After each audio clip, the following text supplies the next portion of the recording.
Bonjour à tous, bonjour à toutes. Je suis très heureuse de vous retrouver pour la suite de notre formation sur la virtualisation. Aujourd'hui, on verra le module 3 de la formation intitulé Data Center et création de machines virtuelles. Les objectifs restent les mêmes. Module 3, Data Center et création de machines virtuelles. Donc, les objectifs de cette formation, c'est de pouvoir mettre en place un data center. Un data center, c'est quoi? C'est juste un environnement virtuel qui contient au minimum 2 hyperviseurs. Les avantages de cette architecture, c'est de pouvoir utiliser les fonctions avancées telles que le DRS, etc. Mais surtout, de pouvoir mettre en place la haute disponibilité et également la vMotion. Et en deuxième point, on va pouvoir créer au fait des machines virtuelles. Donc, les tâches de cette formation. Nous allons d'abord pouvoir installer le vCenter Server. Donc, pour ceux qui ont eu la chance de suivre nos formations précédentes, on a eu à parler du vSphere client. Le vSphere client, contrairement au vSphere Server, c'est une application qui nous permet d'administrer un seul hyperviseur. Alors que le vCenter Server, ce sera une application qui va nous permettre de pouvoir manager un ensemble d'hyperviseurs à partir d'une seule machine. Une interface dans laquelle on va intégrer nos différents hyperviseurs qu'on voudra administrer. Donc, deuxième point, on va pouvoir ajouter notre NEC à notre data center. Et le dernier point, c'est de pouvoir créer des machines virtuelles. Nous allons passer maintenant à la partie pratique. La première tâche, c'est l'installation du vCenter Server. Donc là, j'ai mon DC, j'ai mon serveur ici, j'ai mon vCenter. Voilà. Donc pour ceux qui ont eu l'occasion de suivre la formation précédente, nous avons utilisé un CFD qui nous a permis au fait d'installer le vSphere client. Et c'est grâce à ce vSphere client qu'on a pu se connecter à notre hyperviseur en utilisant l'icône qui est sur le bureau.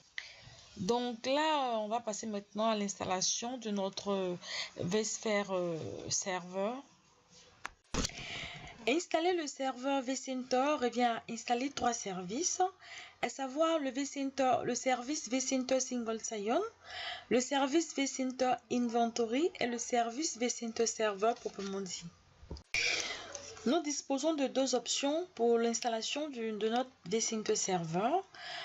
Pour l'option 1, les 3 services précités s'installent au fur et à mesure, tandis que pour l'option 2, les 3 services s'installent de façon indépendante.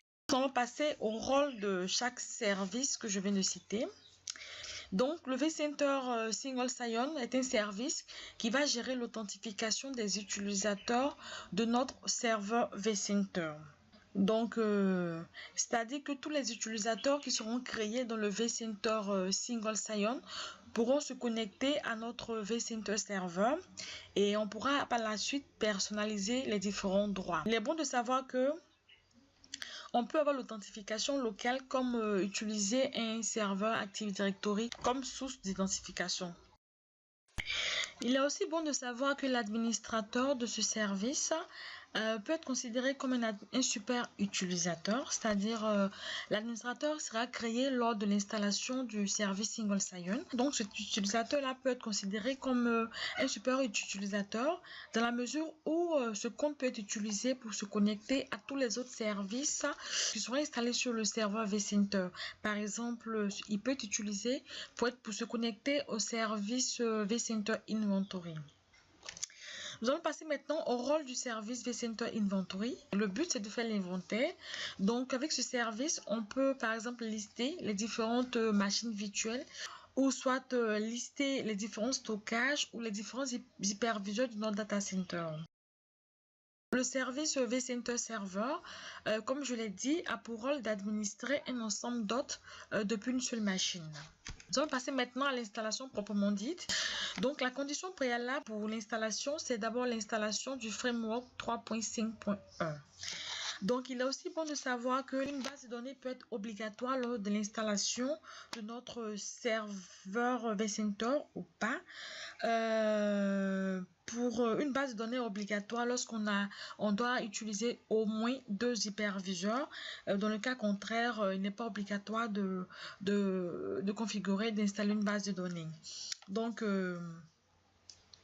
on a la possibilité également d'installer une base de données avant l'installation même de ce service. Dans ce cas de figure, on va juste utiliser l'instance SQL de cette base de données lors de l'installation. Nous allons débuter l'installation par l'installation du service Single Sign-On.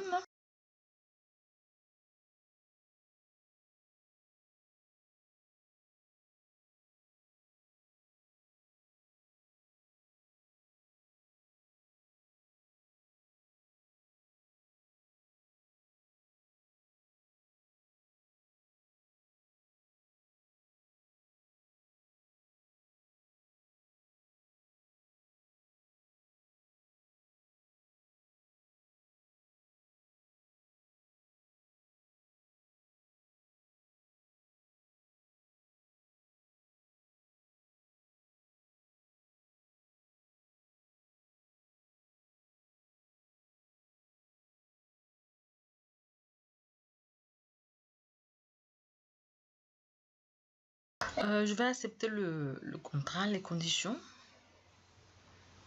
Voilà. Donc ici, on me demande le type de déploiement.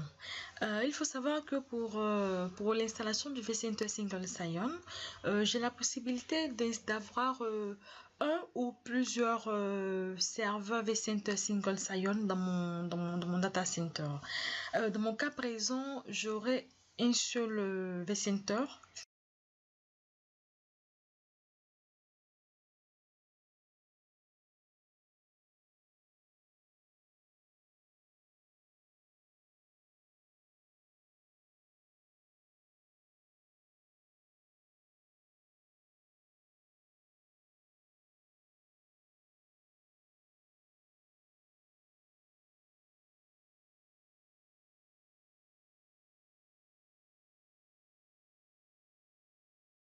Voilà, ici on va configurer le compte administrateur de vCenter Single Sign-On.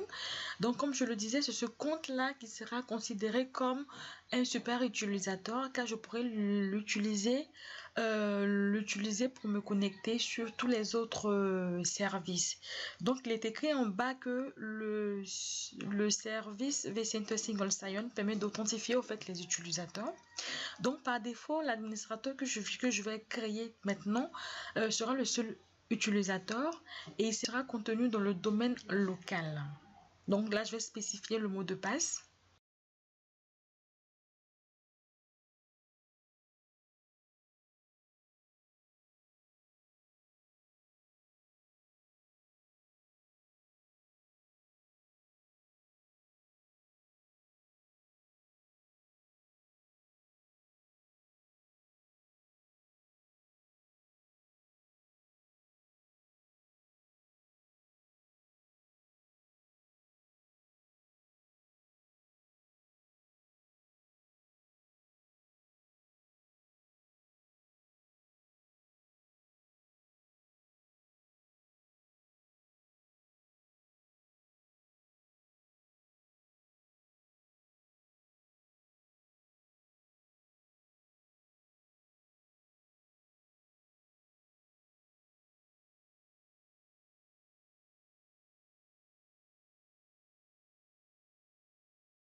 L'étape suivante, l'étape actuelle va me permettre de renseigner au fait les informations concernant l'administrateur de la base de données et les utilisateurs de base de données.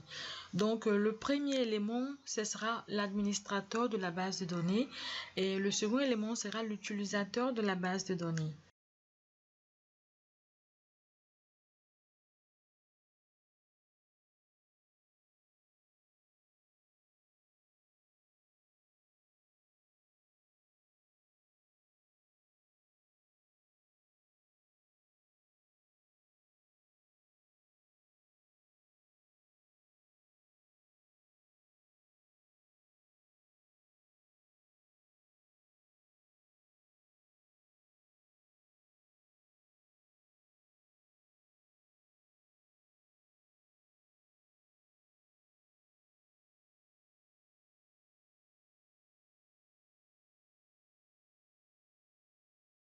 vCenter. Donc là, c'est le nom de domaine de mon serveur vCenter. Ici, c'est vcenter.itforall.it. Il faut savoir que le service DNS doit fonctionner. Il faudrait que la résolution de nom en adresse IP fonctionne, sinon ça ne passera pas. Donc, comme je l'ai mentionné ici sur l'Active Directory, c'est vcenter.itforall.it. Donc, je dois mentionner et le service DNS doit fonctionner.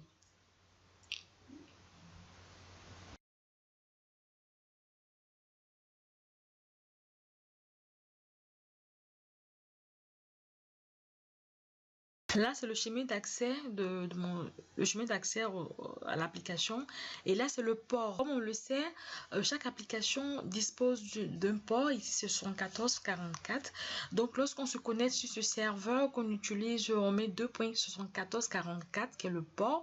Normalement, c'est comme si on voudra communiquer avec, échanger avec le service vCenter SingScion.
Nous allons maintenant passer à l'installation du second service, c'est-à-dire le service vCenter Inventory. Mais avant de débuter, nous allons vérifier l'installation de notre service vCenter Single Sign. Donc, on voit qu'il est bien et bien installé dans les programmes sur notre serveur vCenter. Voilà, nous allons débuter cette installation. Donc, il faut savoir qu'il faut d'abord installer au préalable le service vCenter Single Sign. C'est la condition préalable de l'installation de ce service-là.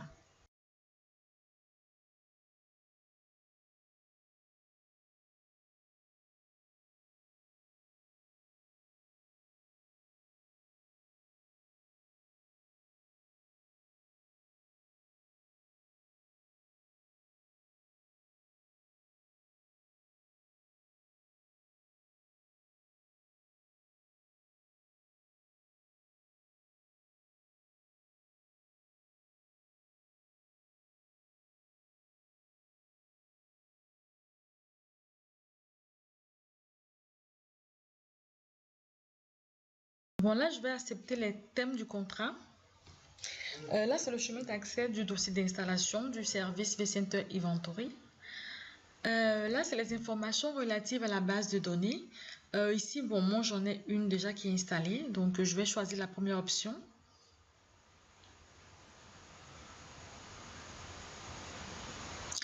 Là, c'est le nom DNS de notre serveur vCenter. Comme vous le savez, chaque service dispose d'un port particulier, d'un port sur lequel il écoute. Et notre service Inventory écoute sur 3 ports. Donc, on sait que ce sont les ports par défaut qui peuvent être modifiés, mais ce n'est vraiment pas conseillé. Mais voilà.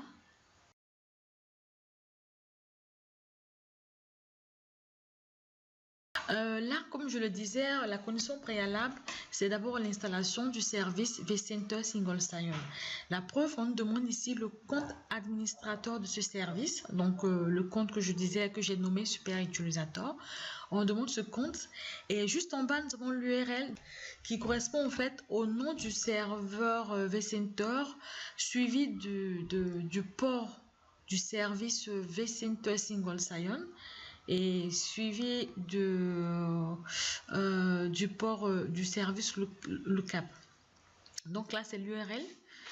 Comme je le disais pendant l'installation du service vCenter Single Sign-On, j'ai dit que le port par défaut était 11444.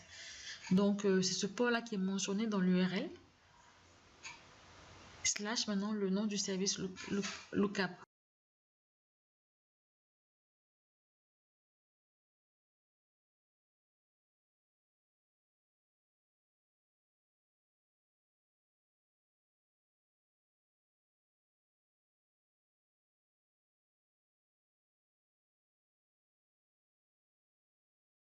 Là, c'est les informations relatives au certificat.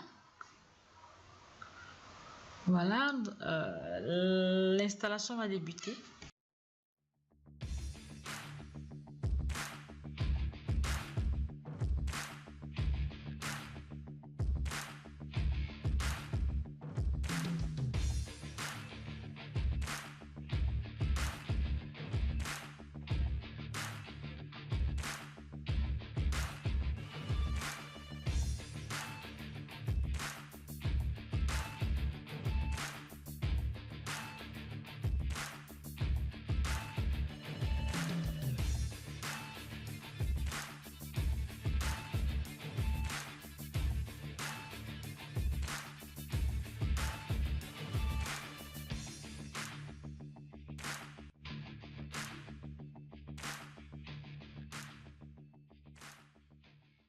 On voit que l'installation s'est terminée avec succès. Donc, on va passer à l'installation du vCenter Server proprement dit.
Un conseil, avant l'installation, rassurez-vous que vous avez suffisamment d'espace dur, sinon vous aurez une erreur vers la fin de l'installation.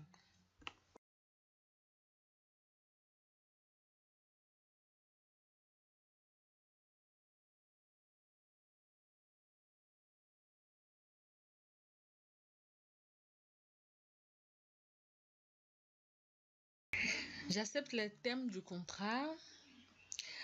Concernant la licence, je n'en dispose pas, donc je vais juste choisir la version gratuite pour 60 jours. Et là, j'ai pas d'instance, donc j'ai pas d'instance SQL, donc je vais choisir la première option. Si j'en avais une, j'allais choisir la deuxième option. Là, c'est un élément très important. Il s'agit du compte administrateur du service vCenter. Du compte administrateur du service vCenter qui est différent du compte administrateur du service Single Sign-On. Je peux me connecter au service vCenter Server, Inventory Service, etc. Mais ici, on me demande de mentionner le compte administrateur du service vCenter Server. Ici, il s'agit des ports, les différents ports du service vCenter Server. On remarque tout de suite qu'il existe plusieurs ports d'ailleurs, les ports HTTP, HTTPS, UDP, etc.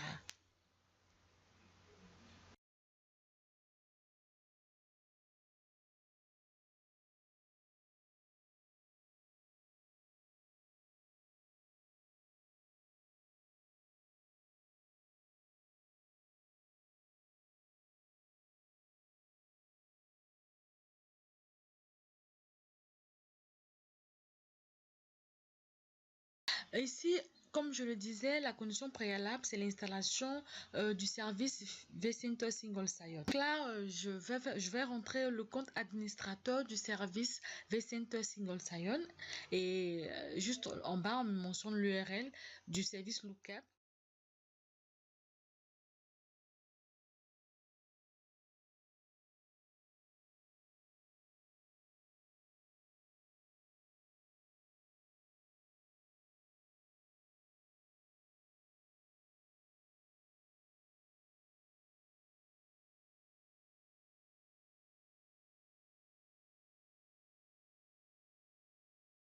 Ici, c'est un élément très important.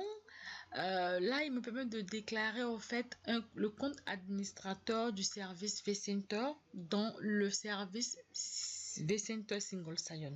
Comme je l'ai dit, le service vCenter Single Sign-On permet d'authentifier les utilisateurs.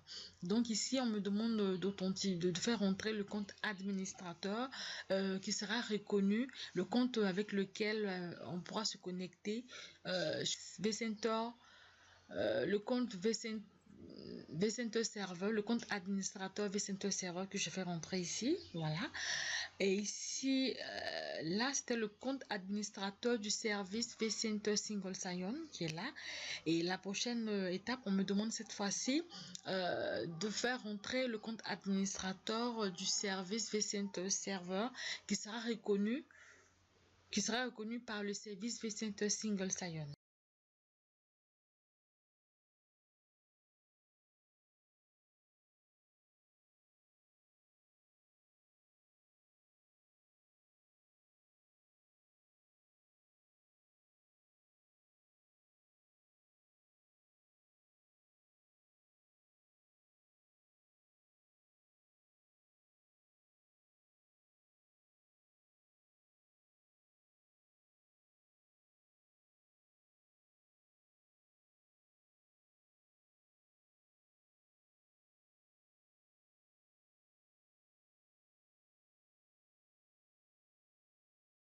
Pour faciliter les choses, je vais juste utiliser le compte administrateur du service vCenter Single Sign-On. Voilà, comme je l'ai dit, c'est un compte super utilisateur qui peut me permettre de me connecter à n'importe quel service sur le serveur vCenter Server. Donc, je vais juste utiliser le compte administrateur du service vCenter Single Sign-On. Ça passe également.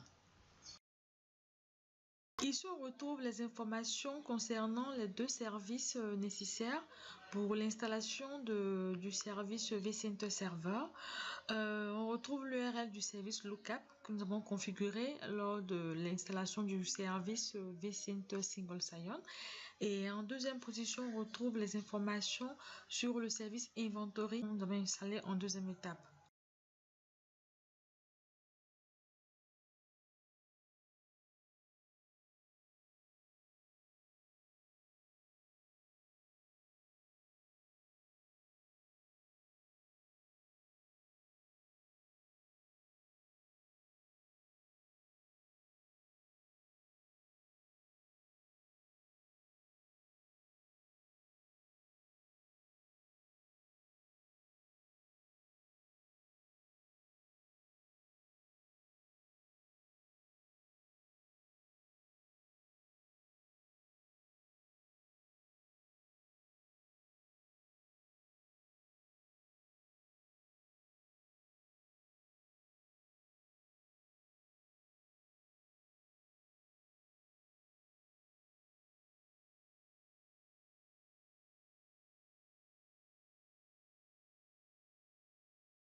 remarquerons que l'installation s'est effectuée avec succès. Tout ça, pourquoi le vCenter Server au lieu du vCenter Client? Il faut savoir que le vCenter Client permet de se connecter à un seul hyperviseur, contrairement au vCenter Server qui permet de créer des data centers qui vont contenir autant d'hyperviseurs. Donc, on pourra alors administrer tous les hyperviseurs de notre entreprise à travers la plateforme vCenter Server.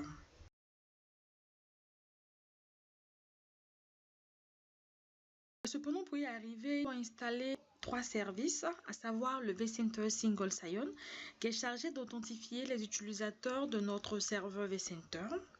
Le service vCenter Inventory, qui est chargé de faire l'inventaire, et le service vCenter à proprement dit. Par ailleurs, les services vCenter Single Sign et les services inventaire sont nécessaires à l'installation du serveur vCenter. Le compte administrateur Single Sign peut être utilisé pour se connecter à tous les services vCenter présents sur notre vCenter serveur. L'installation est très bonne. Je vais rentrer dans tous les programmes pour pouvoir vérifier les différents services installés.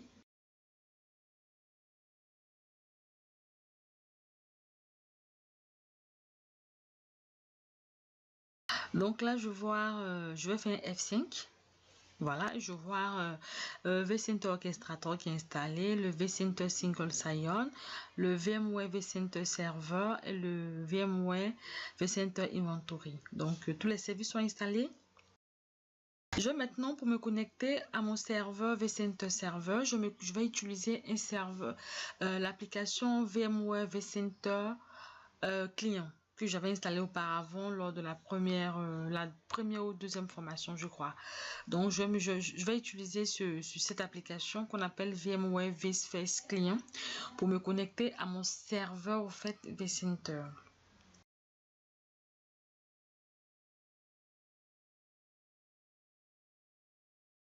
Je lance l'application. Voilà. Auparavant, j'avais utilisé dans la partie adresse IP ou non, j'avais utilisé le nom DNS de mon hyperviseur auquel je vais me connecter.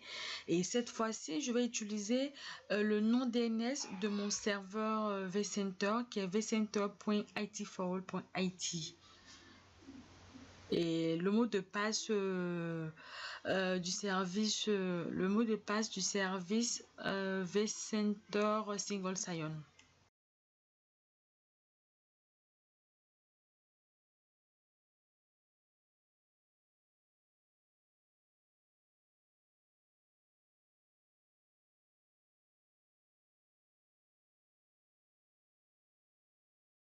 Là, c'est bon, je suis connectée maintenant à mon serveur vCenter Server.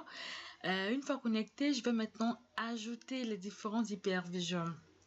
Donc, on va passer à la tâche 2, qui est l'ajout de l'ESI dans notre data center. Là, je suis connectée à mon data center. Je vais maintenant ajouter des différents hyperviseurs qui feront partie de mon data center.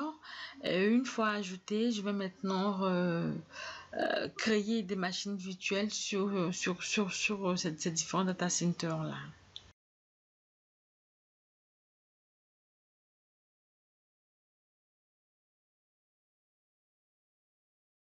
Voilà, ici les différents hôtes. Si j'avais par exemple j'avais déjà intégré les différents œufs ici, c'est ici que j'allais voir, voilà.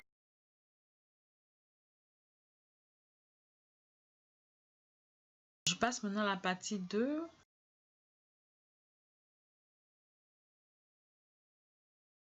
Voilà, on me demande de créer un centre de données. Voilà. Donc, un centre de données, c'est un data center que je vais créer. Voilà. Je donne juste un nom.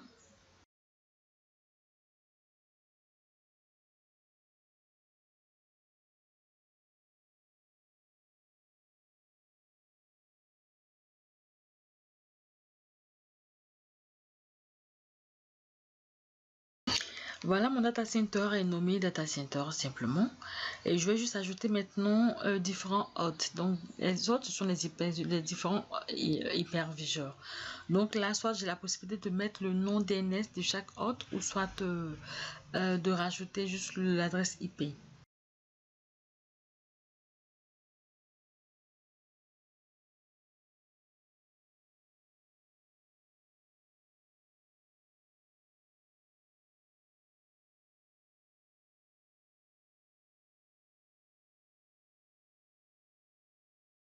Donc là, je vais utiliser le nom DNS de mon premier hyperviseur, celui-ci.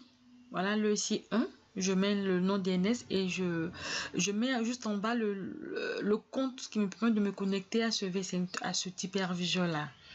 Mon compte route avec le mot de passe.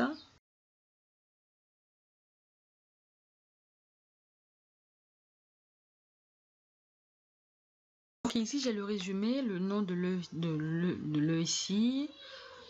J'ai le modèle, j'ai la version, voilà. Il n'y a pas de machine virtuelle installée, donc j'ai rien. J'ai pas de licence, donc je vais utiliser la version gratuite. On me demande également de choisir le mode verrouillage ou pas. Je ne vais pas l'activer. Voilà, je choisis cette fois-ci le nom du data center sur lequel qui va héberger mon hyperviseur. Et là, c'est le data center par défaut. La banque de données sur laquelle sera la banque de données également, je vais choisir le data store 1. Donc le mode de verrouillage est désactivé. Voilà, c'est bon. Donc mon hyperviseur sera contenu dans ce data center là. Voilà, quelques temps, il nous faut quelques temps pour pouvoir charger tout ça. Et voilà, il va apparaître dans l'onglet hôte. Et s'il y avait des machines virtuelles déjà sur cet hyperviseur, on l'aurait trouvé dans la partie machine virtuelle.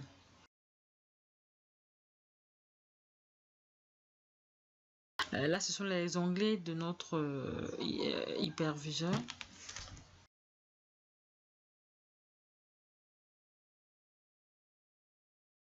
On regarde juste en bas, on voit que nous sommes à 30%. Voilà, nous allons passer maintenant, ça nous sommes sur la tâche 2, nous allons passer par la suite à la tâche 3, qui est la création de machines virtuelles.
Je peux rajouter autant d'hyperviseurs sur ces data centers, comme je peux changer de data center également. Je vais maintenant créer une machine virtuelle en faisant un clic droit sur l'hyperviseur et en choisissant la partie machine virtuelle. Donc, je vais choisir le type d'installation. Je vais choisir le data center sur lequel je vais héberger. Je vais également choisir le type de stockage sur lequel je vais héberger ma machine virtuelle. Donc, je vais choisir le Data Store 1 pour héberger ma machine virtuelle. Elle sera stockée sur le Data Store 1 de l'hyperviseur ici 1.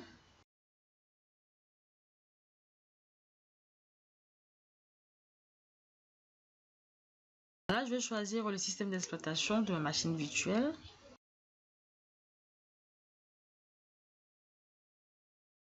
Je vais choisir les différents adaptateurs virtuels de cette machine, le nombre, tout ça. Ici, j'ai choisi un seul adaptateur, un seul VNIC.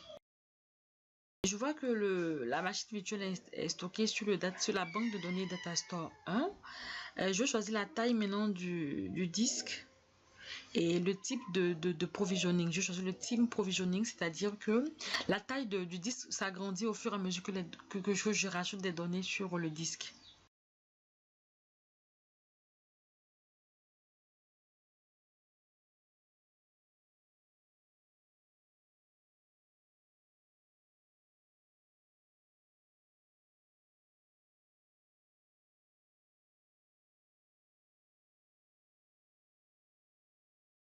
Donc sur le Datastore 1, je vais utiliser 1 Go comme disque dur de cette machine virtuelle et je vais choisir le type provisioning comme type de provisioning.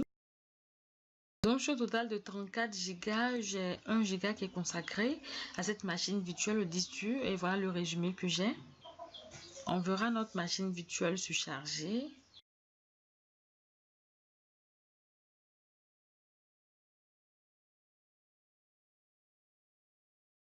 J'ai la possibilité de modifier les paramètres de cette machine virtuelle.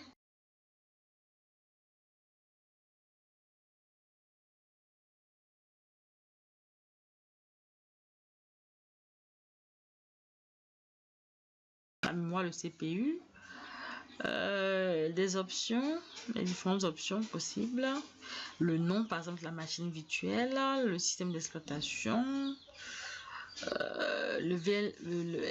Vérifier les VM tools s'ils sont installés ou pas.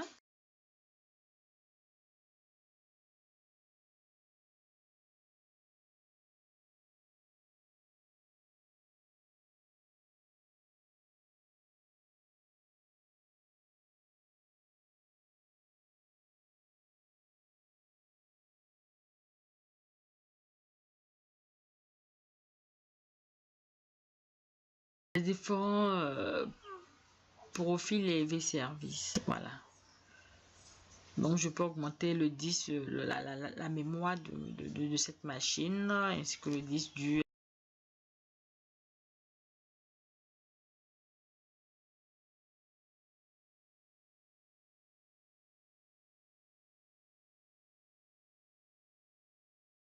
Donc, merci pour votre attention. Cette formation prend fin.